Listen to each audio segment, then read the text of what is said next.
Pendaftaran seleksi P3K tenaga teknis di lingkungan Pemprov Kalsel sudah dimulai sejak tanggal 21 Desember 2022 sampai dengan 6 Januari 2023.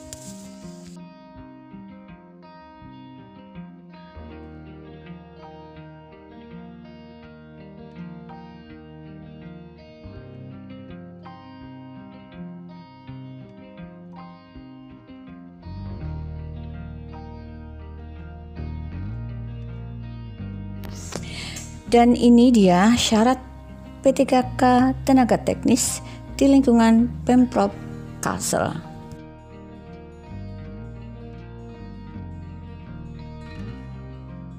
Segera siapkan berkas dan lengkapi serta pahami syarat-syaratnya.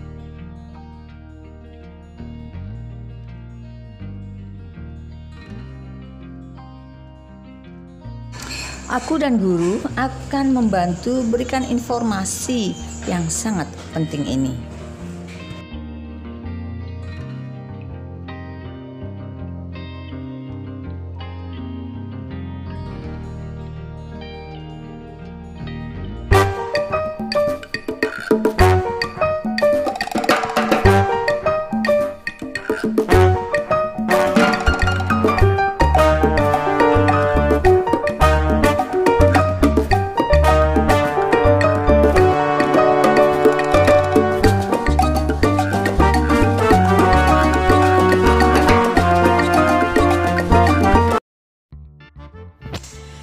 Provinsi Kalimantan Selatan melaksanakan seleksi penerimaan calon pegawai pemerintah dengan perjanjian kerja atau P3K untuk jabatan fungsional teknis tahun anggaran 2022 dengan rincian alokasi formasi dan kualifikasi pendidikan sebagai berikut.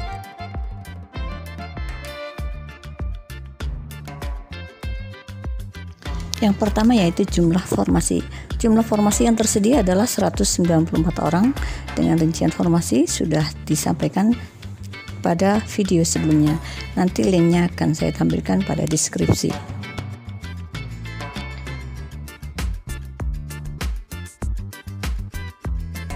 Kemudian yang kedua adalah persyaratan umum. Yang pertama yaitu setiap WNI boleh mendaftar dan melamar menjadi P3K jabatan fungsional teknis dan batas usia paling rendah 20 tahun dan paling tinggi 1 tahun sebelum batas usia tertentu pada jabatan yang akan dilamar sesuai dengan ketentuan perundang-undangan.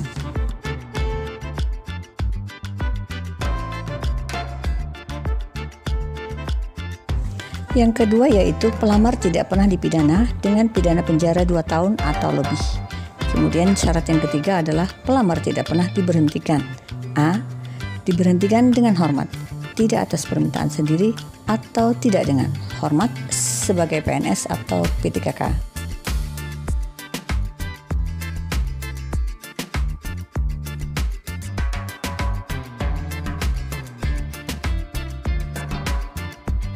Yang B, tidak pernah diberhentikan dengan hormat, tidak atas permintaan sendiri atau tidak hormat sebagai prajurit TNI. Kemudian syarat yang C adalah tidak pernah diberhentikan dengan hormat, tidak atas permintaan sendiri atau tidak dengan hormat sebagai anggota Kepolisian Republik Indonesia. Dan yang D adalah tidak pernah diberhentikan dengan tidak hormat sebagai pegawai swasta. Kemudian kita lanjut dengan persyaratan selanjutnya yaitu yang keempat, pelamar tidak menjadi anggota atau pengurus partai politik atau terlibat politik praktis. Dan yang kelima adalah memiliki kualifikasi pendidikan sesuai dengan jabatan persyaratan yang dibutuhkan. Persyaratan yang selanjutnya adalah nomor 6, memiliki kompetensi yang dibuktikan dengan sertifikasi keahlian tertentu yang masih berlaku dari lembaga profesi yang berwenang untuk jabatan yang mempersyaratkan. Syarat yang ketujuh yaitu pelamar sehat jasmani dan rohani sesuai dengan persyaratan jabatan yang akan dilamar.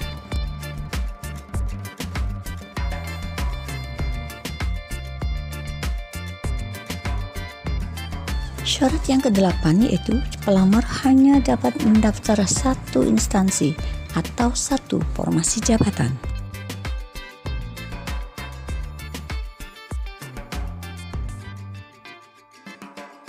Nah, kita lanjutkan dengan persyaratan khusus. Persyaratan khusus itu yang pertama adalah pelamar merupakan lulusan perguruan tinggi dalam negeri dengan indeks prestasi kumulatif 2,50.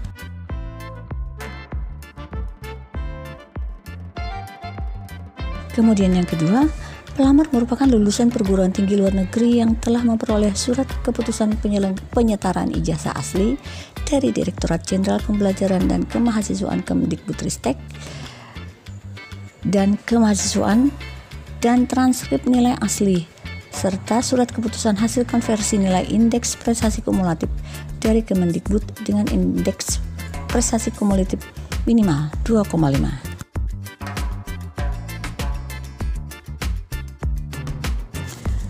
Persyaratan khusus yang ketiga adalah pelamar wajib memiliki pengalaman di bidang kerja yang relevan dengan jabatan yang dilamar, paling singkat 2 tahun di bidang kerja yang relevan dengan jabatan fungsional yang dilamar.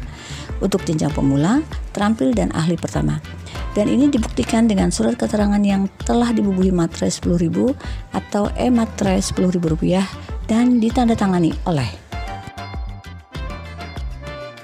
surat pengalaman kerja tersebut ditandatangani oleh yang A, paling rendah pejabat pimpinan tinggi pratama bagi pelamar yang memiliki pengalaman kerja pada instansi pemerintah.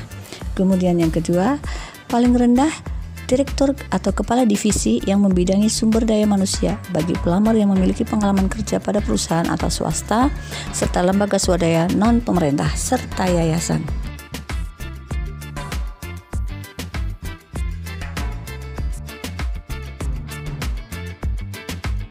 Kemudian selain syarat umum dan syarat khusus, juga ada ketentuan untuk penyandang disabilitas. Yang pertama yaitu penyandang disabilitas tidak dapat mendaftar pada formasi pemula pemadam kebakaran. Kemudian syarat yang kedua untuk penyandang disabilitas adalah penyandang disabilitas wajib menyatakan bahwa yang bersangkutan merupakan penyandang disabilitas yang dibuktikan dengan surat keterangan penyandang disabilitas dari rumah sakit atau pusat kesehatan masyarakat milik pemerintah. Ketentuan yang ketiga untuk penyandang disabilitas adalah penyandang disabilitas wajib menyampaikan video singkat yang menunjukkan kegiatan sehari-hari pelamar dalam menjalankan aktivitas sesuai dengan jabatan yang akan dilamar. Nah, itulah teman-teman persyaratan untuk mengikuti seleksi P3K tenaga teknis di lingkungan pemerintah Provinsi Kalimantan Selatan. Ada persyaratan umum, ada persyaratan khusus, dan ada juga persyaratan untuk penyandang disabilitas. Berikutnya adalah persyaratan dan dokumen, serta tata cara pendaftarannya.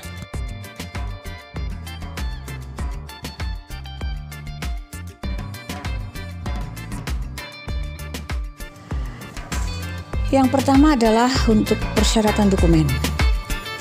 Dokumen hasil scan yang wajib pelamar unggah meliputi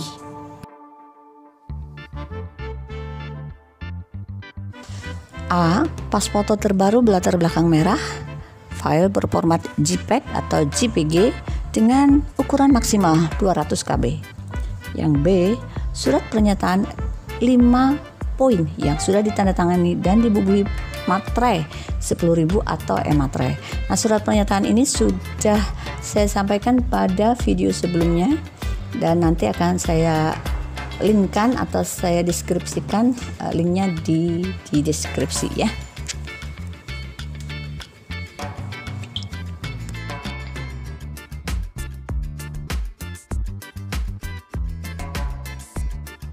Kemudian yang ketiga atau yang C, surat lamaran asli bukan tulisan tangan, bertanda tangan basah, dibubuhi materai Rp10.000 atau e-materai Rp10.000 dan ditujukan kepada yang terhormat Gubernur Kalimantan Selatan, UP Kepala Badan Kepegawaian Daerah Provinsi Kalimantan Selatan, dan menyatakan formasi jabatan dan lokasi formasi jabatan yang dilamar.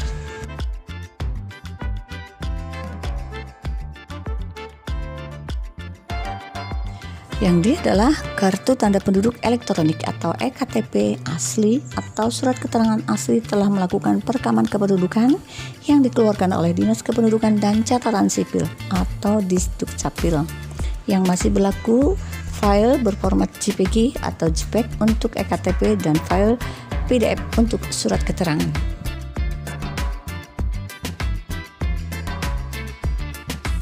Persyaratan yang berikutnya adalah untuk dokumen yang harus disiapkan, yaitu scan ijazah asli dan berwarna sesuai dengan kualifikasi pendidikan yang disyaratkan, file dalam bentuk PDF. Kemudian yang F, scan transkrip nilai asli dan berwarna sesuai dengan kualifikasi pendidikan yang disyaratkan, file dalam bentuk PDF.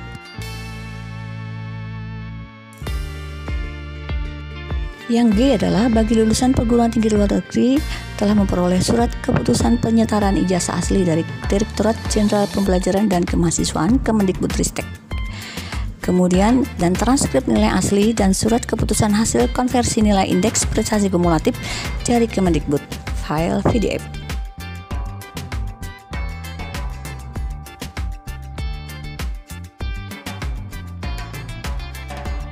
Kemudian yang H adalah surat keterangan pengalaman kerja yang telah dibubuhi materai 10.000 atau e-materai 10.000 sesuai dengan contoh file PDF. Dan contoh format surat pengalaman kerja juga sudah saya sampaikan pada video sebelumnya, dan nanti di bagian deskripsi akan saya tampilkan linknya.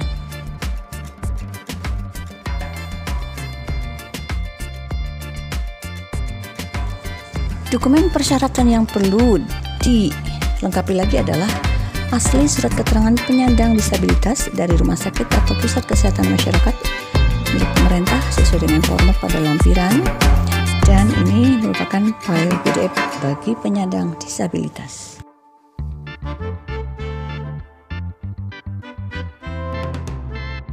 Kemudian yang J bagi penyandang disabilitas juga agar mencantumkan tautan link Google Drive, media sosial lain yang dapat diakses untuk video singkat dalam melakukan kegiatan sehari-hari pelamar dalam menjalankan aktivitasnya sesuai dengan jabatan yang akan dilamar.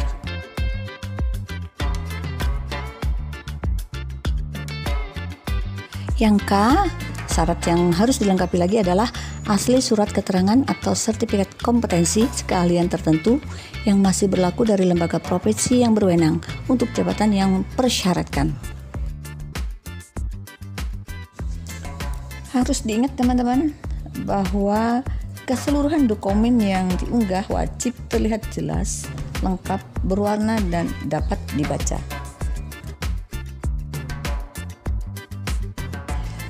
Kalau tadi itu adalah berkas dokumen yang dipersyaratkan. Sekarang tata cara pendaftarannya pada SSCASN. Kita lihat bagaimana cara pendaftarannya.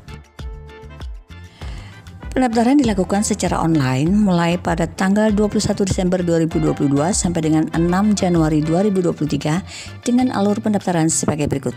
Pertama, calon pelamar membuat akun pendaftaran melalui laman http://daftar SSCASN bkn.go.id menggunakan browser Google Chrome atau Mozilla Firefox versi terbaru.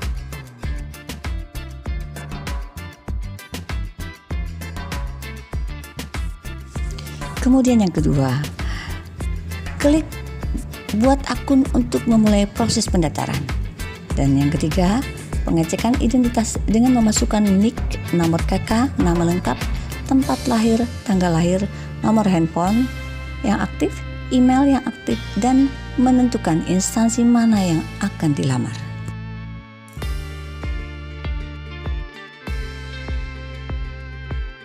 Yang keempat, username dan password digunakan untuk masuk ke laman https sscsnbkn.go.id untuk selanjutnya mengisi form pendaftaran.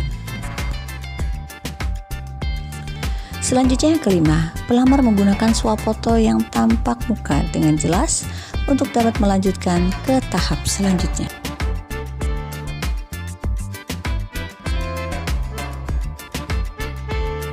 Yang keenam, pelamar melengkapi data diri. Kemudian yang ketujuh, Pelamar memilih instansi pemerintah Provinsi Kalimantan Selatan dilanjutkan dengan memilih jenis formasi, jenis jabatan sesuai dengan kualifikasi pendidikan, lokasi formasi, dan mengisi data lain yang harus dilengkapi.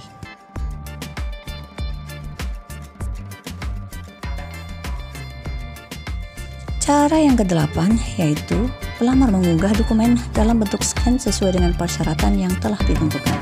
Pastikan dokumen yang diunggah dapat terbaca. Kesalahan dalam mengunggah dokumen dapat mengakibatkan pelamar tidak lulus seleksi administrasi.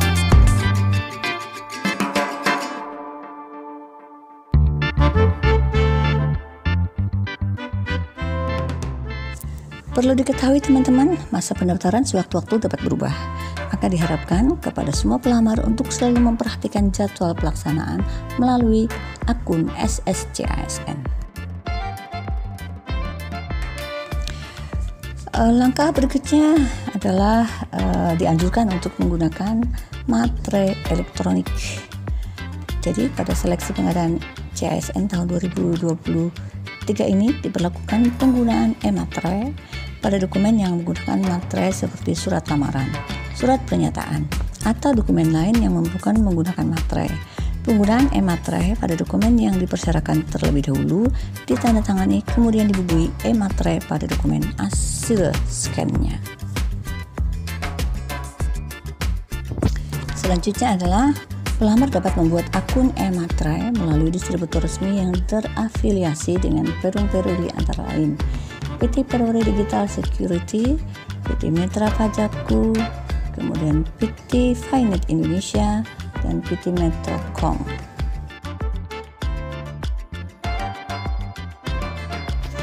Yang ketujuh, tahapan seleksi. Seleksi pertama yaitu adalah administrasi, seleksi kedua adalah kompetensi yang terdiri atas seleksi kompetensi teknis, kompetensi manajerial, kompetensi sosial kultural, dan wawancara. Kemudian seleksi ini dilakukan dengan menggunakan metode komputer assessment test dari Badan Kepegawaian Negara atau CAT-BKN.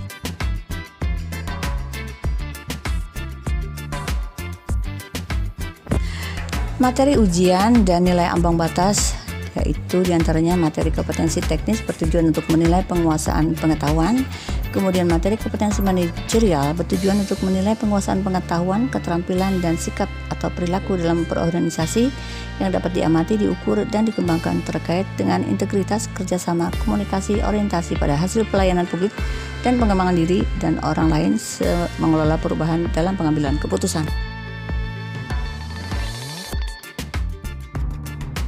Yang ketiga adalah materi kompetensi sosial kultural bertujuan untuk menilai penguasaan pengetahuan, keterampilan, dan sikap perilaku yang dapat diamati, diukur, dan dikembangkan terkait dengan pengalaman berintegrasi dengan masyarakat majemuk dalam hal agama, suku, dan budaya, perilaku, wawasan kebangsaan, etika, nilai-nilai, norma, emosi, dan prinsip.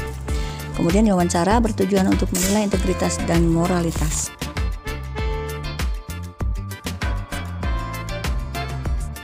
Kemudian masa hubungan kerja. Masa hubungan kerja bagi pegawai pemerintah dengan perjanjian kerja untuk jabatan fungsional teknis di lingkungan pemerintah Provinsi Kalimantan Selatan tahun anggaran 2022 adalah 5 tahun dan dapat diperpanjang sesuai dengan kebutuhan instansi. Kemudian pengumuman dan pelaksanaan ujian, pengumuman seleksi administrasi, jadwal, dan tempat pelaksanaan ujian dapat dilihat pada website Badan Kepegawaian Daerah Provinsi Kalimantan Selatan. Kemudian yang kedua, pelamar yang memenuhi syarat atau ditolak tidak memenuhi syarat PNS dapat dilihat melalui laman https://csnbkn.go.id dan web website BKD Provinsi Kalimantan Selatan https://bkd.kalselprop.go.id.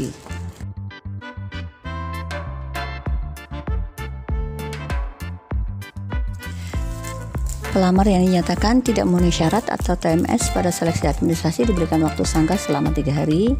Kemudian pasca sangka pengumuman hasil seleksi administrasi pada panitia seleksi pemerintah Provinsi Kalimantan Selatan diberikan waktu maksimal 7 hari untuk memverifikasi kembali kesesuaian persyaratan dengan dokumen yang diunggah pelamar sampai dengan penetapan keputusan sanggah.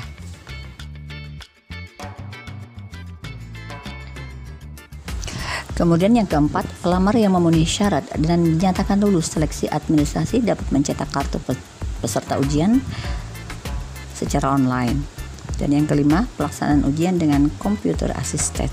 tes atau CAT BKN akan diinformasikan kemudian setelah mendapatkan ketetapan tempat dan tanggal pelaksanaan ujian dari Badan Kepegawaian Negara.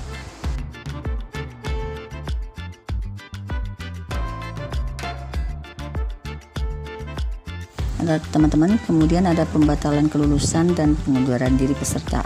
Yang pertama, apabila peserta seleksi sudah dinyatakan lulus oleh pejabat pembina kepegawaian atau PPK, kemudian terbukti kualifikasi pendidikannya tidak sesuai dengan yang dibutuhkan atau tidak memenuhi syarat, maka PPK berhak membatalkan kelulusan yang bersangkutan.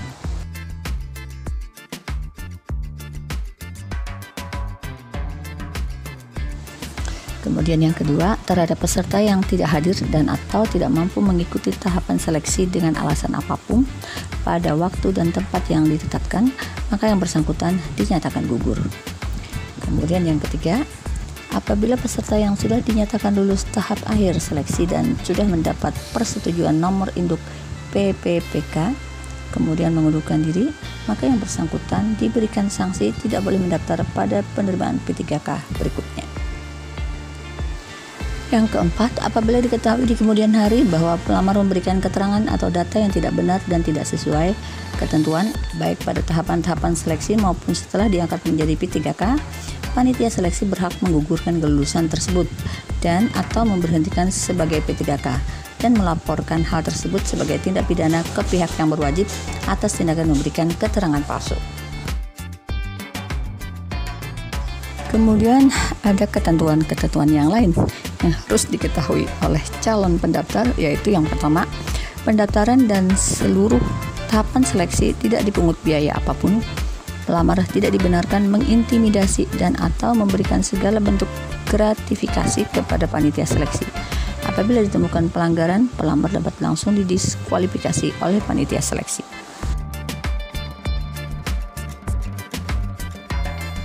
Yang kedua, kelulusan pelamar pada setiap tahapan seleksi ditentukan oleh kemampuan dan kompetensi pelamar. Apabila ada pihak atau oknum yang menawarkan jasa dengan menjanjikan dapat diterima menjadi P3K di lingkup pemerintahan Provinsi Kalimantan Selatan dengan meminta imbalan tertentu, maka perbuatan tersebut adalah penipuan. Panitia tidak bertanggung jawab atas perbuatan tersebut dan pelamar dapat melaporkan ke penerimaan CASN@gmail.com atau lapor kalselprov.go.id.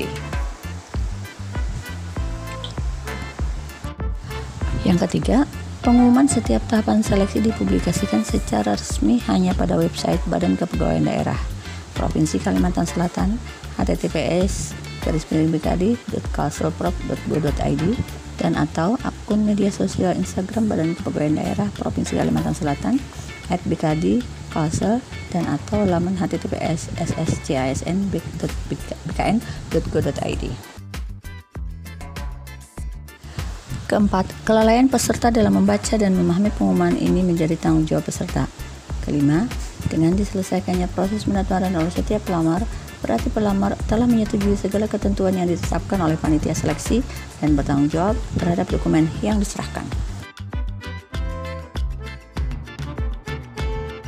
Ketentuan lainnya yaitu nomor 6, keputusan panitia seleksi dalam hal kelulusan pelamar pada setiap tahapan seleksi bersifat mutlak serta tidak dapat diganggu-gugat. Kemudian yang ketujuh, pelayanan informasi berkaitan dengan proses pendaftaran seleksi calon ASN Pemerintah Provinsi Kalimantan Selatan tahun anggaran 2022 dapat melalui call center 0511 6749 641 itu mulai Senin sampai Jumat dan pukul 8.30 sampai jam 16 WITA.